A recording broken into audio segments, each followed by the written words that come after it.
আজকের এই ভিডিওতে এসআইআর নিয়ে কয়েকটা গুরুত্বপূর্ণ তথ্য আলোচনা করব। যেই প্রশ্নগুলো আপনাদের মনে আসছে কিন্তু আপনারা উত্তর কোথাও খুঁজে পাচ্ছেন না, আজকের এই ভিডিওতে সেই প্রশ্নের উত্তর দেব। যেমন আপনারা এসআইআর এর ফর্ম তো ফিল আপ করবেন, কিন্তু সেটা কোন কালিতে ফিল আপ করবেন, কোন কালিতে ফিল আপ করলে ভালো হয়। এছাড়া আপনারা যে ফর্ম ফিল আপ করবেন সেটা বাংলায় করবেন না ইংরেজিতে করবেন।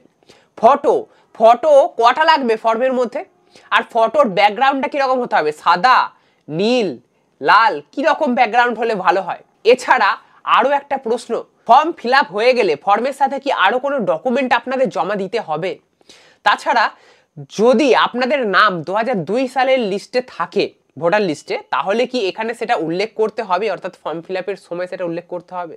যদি আপনাদের কারোর নাম আত্মীয় স্বজন যত দূর সম্পর্কই হোক না কেন, আপনার দাদু ঠাকুমা, যদি আপনাদের 2002 সালের লিস্টে খুঁজে না পান, মানে আপনাদের আত্মীয় স্বজনের নাম কারোরই 2002 লিস্টে নেই, তাহলে আপনারা কি করবেন, সমস্ত কিছু আজকের এই ভিডিওতে ডিটেলসে আলোচনা করব।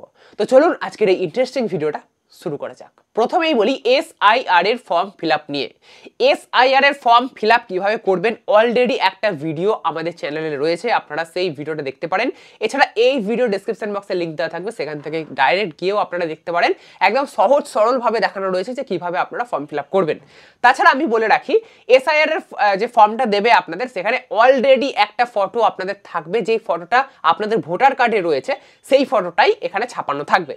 প্লাস আপনাদের একটি কালার ফটোগ্রাফ, যেটার ব্যাকগ্রাউন্ড সাদা হলে খুব ভালো হয়, এরকমই একটা ফটোগ্রাফ আপনাদের পাশে চেটাতে হবে, জায়গা দেওয়া রয়েছে সেখানে চেটাতে হবে।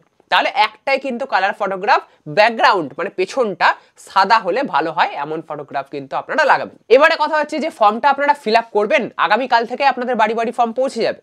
তো এই ফর্মটা কোন কালিতে ফিল আপ করবেন, কালো অথবা নীল কালিতে আপনারা ফিল আপ করতে পারেন, অন্যান্য কালি অ্যাভয়েড করাই ভালো।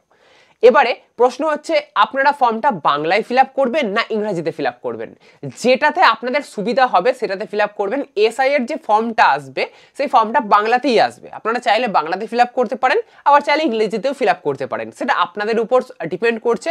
যেটাতেই ফিল আপ করবেন না কেন সেটাতেই গ্রাহ্য হবে, কোনো অসুবিধা হবে। এবারে প্রশ্ন হচ্ছে, এসআই এর যে ফর্মগুলো দিয়ে যাচ্ছে বাড়িতে বাড়িতে, সেই ফর্মগুলোর সাথে কি আপনাদের কোনো ডকুমেন্ট জমা দিতে হবে? না, কোনো ডকুমেন্ট জমা দিতে আপনাদের হবে না।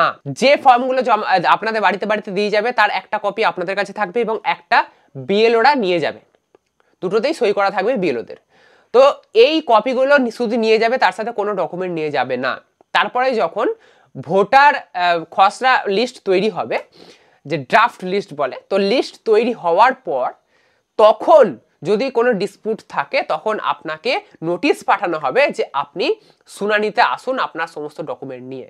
তখন আপনাদের ডকুমেন্ট দেখাতে হবে, তার আগে কিন্তু কোনো ডকুমেন্ট আপনাদের লাগবে না, এসআইআর এর ফর্মের সাথে কিচ্ছু জমা দিতে হবে না। এবারে প্রশ্ন হচ্ছে, যদি আপনাদের নাম 2002 সালের ভোটার লিস্টে থাকে, তাহলে কি আর কোনো ডকুমেন্ট লাগবে না? আর কোনো ডকুমেন্ট লাগবে না, ওখানেই অর্থাৎ ফর্মের মধ্যেই 2002 সালের যে ভোটার লিস্টে নাম যদি থাকে, তাহলে তার একটা ঘর দেওয়া আছে, সেখানে ফর্মগুলো ফিল আপ করলেই হয়ে যাবে। ওই যে বললাম, ফর্ম ফিল আপের পুরো ভিডিওটা দেওয়া রয়েছে আমাদের চ্যানেলে, আপনারা সেই ভিডিওটা দেখে নিন, তাহলেই গোটাটা ক্লিয়ার হয়ে যাবে।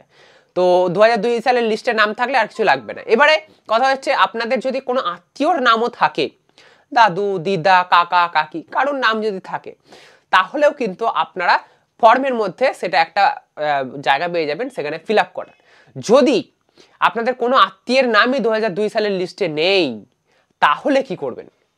তাহলে আপনার বাড়িতে নোটিশ আসবে, যখন এসআইআর এর ড্রাফট লিস্ট আর কি তৈরি হয়ে যাবে, তখন আপনার বাড়িতে নোটিশ আসবে এবং আপনাকে সমস্ত ডকুমেন্ট, যা যা আপনার ডকুমেন্ট প্রমাণ হিসেবে রয়েছে, সেই 13টি ডকুমেন্ট আপনাদের আমি বলেছিলাম, সেই 13টি ডকুমেন্টের মধ্যে যে কোনো একটা বা দুটো আপনারা সেইগুলো নিয়ে কিন্তু শুনানিতে যেতে হবে আপনাদের, এবং সেখানে দেখাতে হবে যে হ্যাঁ আমি ভারতীয়, আমার ভারতেই জন্ম হয়েছে। যা নিয়ম রয়েছে আর কি, আগে আমি এই নিয়ে ডিসকাস করেছি, আর এই ভিডিওতে নতুন করে ডিসকাস করে ভিডিওটাকে আর লম্বা করছি না। এসআইআর এর যা নিয়ম রয়েছে, আপনাদের কত সালের মধ্যে জন্ম হলে কি কি ডকুমেন্ট দেখাতে হবে না হবে, এগুলো আগে আলোচনা করেছি, তাই এই ভিডিওতে আর আলোচনা করছি না। তো সেই মতো আপনাদের কিন্তু সমস্ত ডকুমেন্ট দেখাতে হবে। এখনই কিন্তু কিচ্ছু করতে হচ্ছে না, এখন শুধু ফর্ম ফিল আপ করে বিএলওরা নিয়ে যাবে, ব্যাস এইটুকুনি কাজ। এবারে বাড়ি বাড়ি যে বিএলওরা আসবে, এই বিএলওরা আসলে কিন্তু আপনারা যদি বাড়িতে নাও থাকেন, তাহলে কিন্তু আপনাদের বাড়িতে কোথাও গুঁজে দিয়ে যাবে ফর্মটা। অর্থাৎ আপনি যদি পালানোর চেষ্টা করেন, তাহলে কিন্তু পালানো যাবে না। যদি আপনি ভারতীয় হন, তাহলে পালাবেনই বা কেন? যদি আপনি ভারতীয় না হন তাহলে পালাবার চেষ্টা করবেন, তাই তো? তো যাই হোক, যদি বাড়িতে কেউ না থাকে তাহলে কিন্তু ফর্মটা বাড়িতে কোথাও ঢুকিয়ে দিয়ে যাবে এবং সেই ফর্মটা ফিল আপ করে আপনাদের কিন্তু বিএলওতে দিতে হবে এবং বিএলওরা একবারের জায়গায় কিন্তু দুবার তিনবারও আসতে পারে সেই ফর্মটা আপনাদের কাছ থেকে নিয়ে যাওয়ার জন্য। এমনটাই কিন্তু গাইডলাইনে দেওয়া হয়েছে নির্বাচন কমিশনের। এসআইআর 4 নভেম্বর থেকে 4 ডিসেম্বর পর্যন্ত চলবে এবং এই সময়কালের মধ্যে যে কোনো একদিন আপনাদের বাড়িতে কিন্তু এই ফর্মগুলো আপনাদের বাড়ি বাড়ি দিয়ে যাবে এবং হতে পারে আরও একদিন এসে এই ফর্মগুলো আপনাদের বাড়ি থেকে নিয়ে যাবে বা সেই দিনও ফিল আপ করে একবারে ডাইরেক্ট জমা নিয়ে চলে যেতে পারে। এবারে একটা প্রশ্ন হচ্ছে, যদি আপনাদের বাড়ির কেউ বাড়িতে নেই তাহলে তার ফর্মটাকে ফিল আপ করে জমা দেবে, কে সই করবে? তার জায়গায় আপনি সই করে জমা দিতে পারেন। মানে ধরুন স্বামী বাইরে আছে, স্ত্রী ঘরে রয়েছে, তো স্বামীর জায়গায় স্ত্রী সই করে কিন্তু ফর্মটা জমা দিতে পারে, তাতে কোনো অসুবিধা হবে না। এমনটাই ধরুন যে বাবা বাইরে রয়েছে, ছেলে বাড়িতে রয়েছে, তো ছেলে সই করে সেটা কিন্তু ফর্মটা জমা দিতে পারে, তাতে কোনো অসুবিধা হবে না। আশা করব এসআইআর নিয়ে যে বেসিক প্রশ্নগুলো ছিল আপনাদের মধ্যে সেগুলো আমি সব ক্লিয়ার করতে পেরেছি। যদি আজকের এই ইন্টারেস্টিং ভিডিওটা আপনাদের ভালো লেগে থাকে তাহলে অবশ্যই ভিডিওতে একটা লাইক করবেন। এইরকমই নতুন আরো ইন্টারেস্টিং ভিডিও পেতে অবশ্যই চ্যানেলটাকে সাবস্ক্রাইব করে রাখতে ভুলবেন না।